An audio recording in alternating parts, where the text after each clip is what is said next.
चलिए दोस्तों, आज इनइक्वालिटी के 3 कंक्लूजन वाले क्वेश्चन को करते हैं। ठीक है, इसमें बच्चे कंफ्यूज हो जाते हैं कि आंसर कौन सा लगाएं। चलिए देखते हैं। देखो, पहला और थर्ड वाला देख के हमें साफ साफ पता चल रहा है कि इन दोनों में एदर और बन सकता है। क्यों? क्योंकि एलिमेंट सेम है और ये यू से एम जब हम इसको मिलाते हैं तो हमें मिलता है ग्रेटर इक्वल। ठीक है, साइन मिलेगा ग्रेटर इक्वल।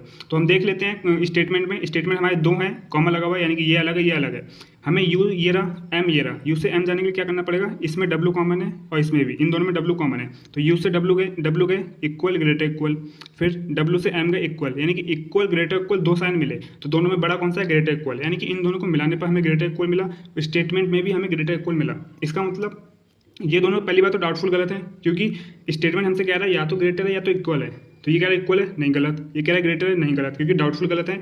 और कंडीशन तीनों पूरी होनी है आइदर और की। स्टेटमेंट सेम है, वो सॉरी एलिमेंट सेम है, मिलाने पर साइन भी हमें स्टेटमेंट में मिल रहा है। और तीसरा, दोनों के दोनों हमारे डाउटफुल गलत हैं। ठीक है, तो ये दोनों तो आइदर और बन जाएगा, ये वाला ये वाला। अब हम चेक कर लेते हैं क्या सेकंड वाला सही है, वरना हमारा आंसर हो जाएगा फर्स्ट एंड थर्ड आइदर और। ठीक है, चलो एफ से एस जाना है, एफ ये रहा, एस ये रहा।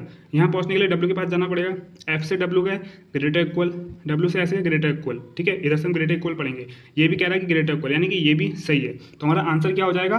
पहला और थर्ड आपस में आइदर और हैं, साथ ही सेकंड वाला भी सही है। ठीक है, तो ये हमारा आंसर हो जाएगा। समझ गए दोस्तों?